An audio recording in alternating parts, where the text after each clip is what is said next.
I've been a fan of Warcraft lore since I was a teenager, and there's so much content out there in the form of short stories that are either on Blizzard's website or as downloadable PDFs.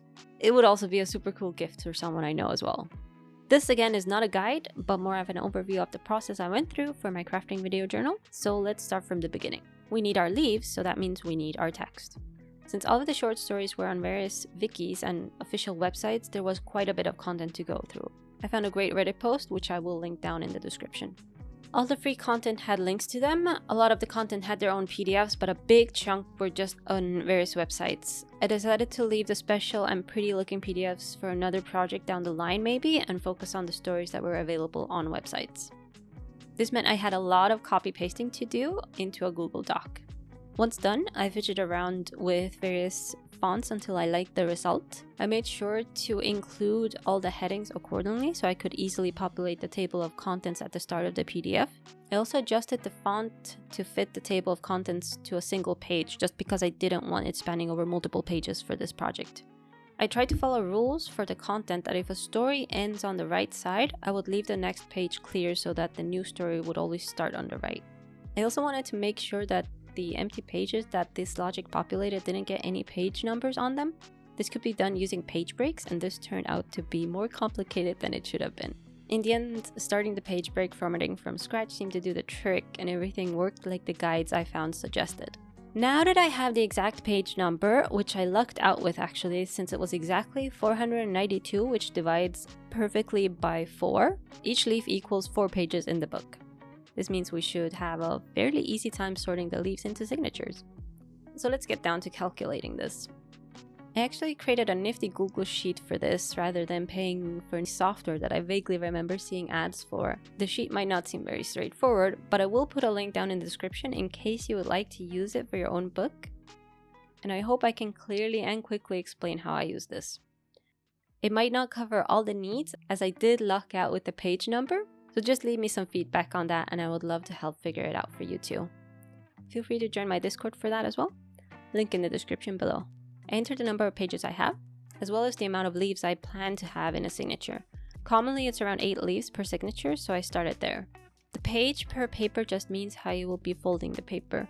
I know I'll be printing on A4 paper and I'll be folding each paper in half, which will make 4 pages per leaf. I should now see how many pages I will have per signature with 8 pages. I have 15 full signatures, 32 pages each, as well as how many pages would be in the final signature, 12 pages. Quick maths tells me this is 3 leaves. That would be way too thin of a signature. I decided to add an extra signature and take out a few leaves here and there. 8 leaves minus the initial 3 tells me I have to now remove 5 leaves from other signatures. In this column, I just have a number come up if the leaf number doesn't match the initial proposed leaf, so that I could keep track where I have already removed the leaf from, and so that I can see the thinner signatures are somewhat equally distributed. On the right, it should calculate the page numbers you should use for each signature when printing your pages. I had some test pages of 80 gram paper and 100 gram paper. The 80 gram paper was way too see-through, so I opted for the 100 gram paper, even though it felt a little too smooth for my taste. But since I wasn't expecting the first book to turn out perfect, I went ahead with this paper choice. Another slightly complicated step, since when you are printing a signature, the pages actually don't get printed in a usual order because we will be folding every page in half. This means that the first page we print is actually the first 2 pages of the signature and the last 2 pages of the signature. I'm not sure if this is a super common feature in printers, but I'm not gonna lie. Finding out that my printer had the capability to print signatures made me nerd out a bit. I printed so many test pages to figure out the proper printer settings, and honestly, if I had to do it again now, I'm not sure I could do that with no failed prints. As soon as I got the setting right, I held my breath and I made sure not to touch anything else until I was done printing my pages. I did do the printing part a bit manually, meaning I kept track of my signature pages on the same Google Sheet I used for calculating my signatures and entered the page I wanted to print manually for each signature. Fancier machines and PDF editors I think can automatically do this for the whole PDF somehow, but I can't really comment on that. So we printed and we folded until we had all our signatures. honestly, the folding was actually really relaxing and even a bit meditative. Would recommend.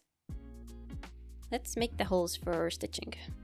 Doing the holes page by page is out of the question for alignment reasons and the obvious it would take way too long reason. I aligned the signatures and marked the hole spots with a ruler and pencil. Initially, I did try with a knife with teeth on it, but I realized I'd have to go way too deep into the spine with this, and the idea scared me. I ended up using an awl and did the holes signature by signature. Now, let's stitch them all together. I will not try to explain this part in detail, but I will leave a video guide I ended up following for my stitching in the description below. This part of bookbinding felt really good as you could actually see the book taking its shape. A very satisfying result. I tried 2 different needles, one straight and one curved. I did end up preferring the curved one. It was easier to get around threads where needed. And in the end, I do think I should have gone for white thread instead, as you can actually see this thread even when bound. So now, let's glue the spine. For this, I tried to align the text block perfectly into a book press. The glue is bound to stick, so I cut out some cardboard for both sides of the text block to help manage the glue a bit and for easier separation later. It also helps that it keeps the press cleaner. I was very nervous around initial gluing, making sure to align the text block perfectly because even after stitching, there's a bit of wiggle in it and I wanted to trim as few sides of the text block as possible. So just the long edge and not the top and bottom edges. The press also had to be firm enough to let the glue flow in between the signature, but loose enough so the spine doesn't pop out of place. I had ordered some gluing supplies and I hadn't checked the size of the brushes I ordered. It was funny to see such teeny tiny brushes, but I chose to use them for the fun of it and I try not to be wasteful. I quickly learned that a small brush isn't really fitting for this size of a project, so these tiny brushes will wait for a tinier project. I did do a few coats over the next few days, just to be sure. When the text block was dry, I had to cut it loose from the cardboard I added for gluing. Now let's get around to creating our end pages. For these, I wanted to keep it simple, but still have something small in the corners. I went through Cricut Design Space Designs and found a few corner decorations I liked. I wanted to make this with foil transfer, so I created a few test pieces to see how it will physically look. For testing, I used foil that I've already used for projects as the test piece doesn't have to be perfect, but just for a little visual aid. I'm a very visual person. I also have the fabric I'll be covering the book with to see how well the foil and fabric color match. It is quite perfect if I do say so myself. I narrowed it down to one design and created the Cricut file so each corner gets lined up perfectly with the A4 paper, leaving a little bit of extra edge for trimming. I cut the 2 end pieces to size and prepped the Cricut mat for it. I have to cut the foil sheet into smaller pieces for each corner, tape it on, and into the machine it goes. I do this for both end papers. Once out of the machine, let's fold and glue them to the text block and put it into the press while drying. And it is perfection. I love foil so much. Since the way the binding is done, you will obviously get this zigzag edge on the book, and because of this, the long edge needs trimming. I really tried to do this myself, just for the experience, but honestly, never again. I'll show you footage of me painfully failing at this while I go into detail about my learnings. I ended up getting the text block trimmed professionally and will likely keep doing so for the foreseeable future. It's definitely worth it to avoid the struggle as it only cost me €1. At least this time it did, because I'm unsure they actually had this cost in their pricing list, so it was extra sweet of them to do this for me. The man who ended up doing the trimming for me did notice the headline on the text block and commented on it. Apparently he was a World of Warcraft player too, and I think he gave me a silent nod of approval, which was very sweet.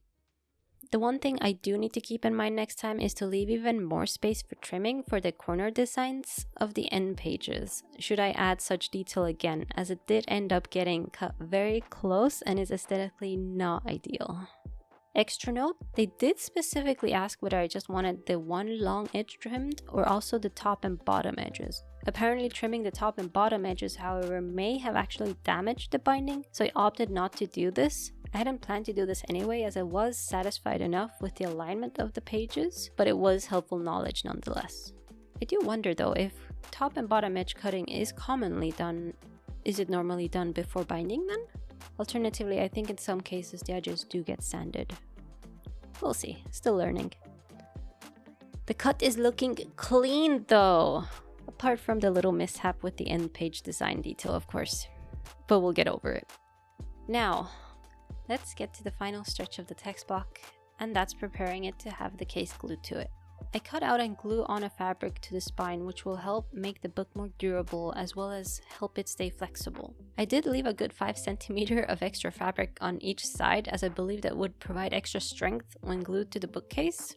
I now do think I should have maybe kept access to around 2 cm instead for it to look cohesive with the fabric lining. I also cut to size and glue on the headbands, which are helpful to reinforce the spine as well as protect from damage and dust.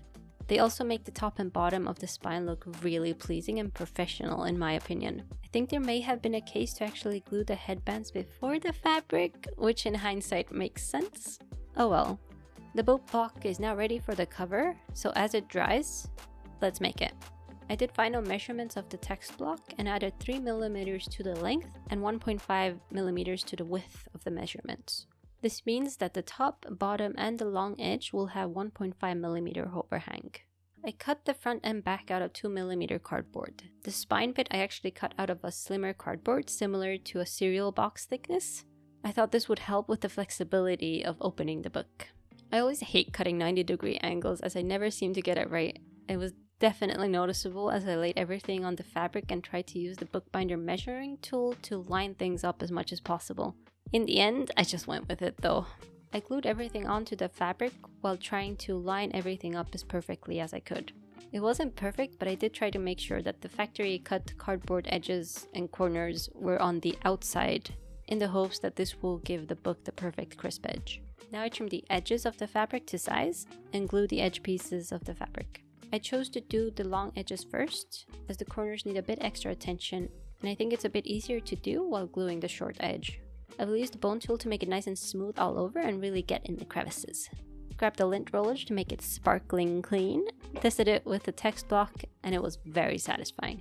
Gluing the text block seemed a little tricky to align, but from what I've seen, first, I glued the fabric to the end page and then the end page to the bookcase, aligning from the outer edge of the case as perfectly as I could.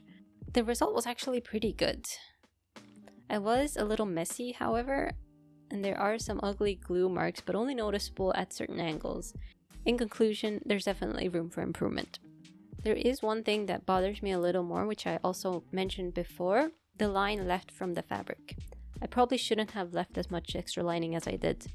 Instead of the 5, an extra 2 cm might have framed everything nicely and matched the cover fabric length a bit more for a nicer frame. I was a little worried about the spine folding weird when opened, so I tried to give it a more natural curve by putting some of the leftover thin cardboard in the spine while it dries in the press. As it does, I'll go over the design for the cover. I can't draw, so I'm one of those people who really appreciates the help of AI to generate images for me. I'm not too great with prompts, but since I just need some guides, I am not too worried about the exact style. I'm more looking at the outlines and shapes of the images. I checked with the person I'll potentially be gifting this to who their favorite character from Warcraft was. It was super random, and I was a little worried if they started to ask questions, but luckily we're both nerds enough for that question to seem normal, I guess. One of the names she brought up was Khadgar. I like to keep my prompts efficient, so instead of describing the mage, I used the name Khadgar with a few extra tidbits. I also haven't read all of the short stories, so I hope he's in at least one of them. After a few prompts, I found something I thought could look pretty cool with my vectoring. So let's get into making the line work. I used linearity curve for this project on my iPad, which used to be called Vectornator, I believe. It's great for smaller projects, but I noticed with bigger, more intricate projects, it can have issues with the vectors hopping around randomly, almost like a sync issue. The free version was also limited to a certain number of files, so for smaller projects I ended up reusing the same file before deciding if I needed to subscribe. In the end, the vector points hopped around enough to cause frustration in me, so I've refrained from subscribing to the app. I have since started to use a different program. It's Adobe. Since I've rarely had issues with their products, they just work. Let's get back to linearity curve for now. I'm no professional, so I sort of just wing it, so please don't hate. I start with getting a general shape, and then I like to go into detailed adjustments for the nodes. I tried to fiddle around with a frame idea, but I ended up deciding for a more simple design.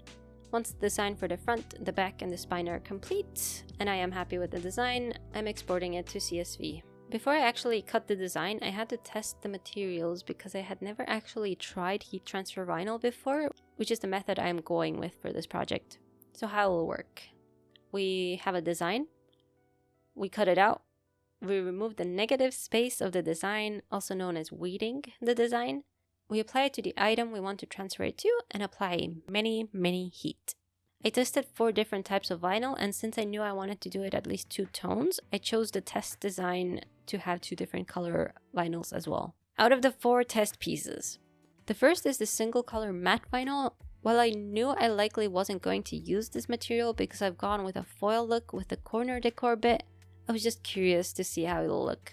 I'm sure there will be a time and place for a matte heat transfer vinyl, but this was not it. The second one is this classic foil look, a mirror effect. While it's nice, the next 2 options were my actual top choices.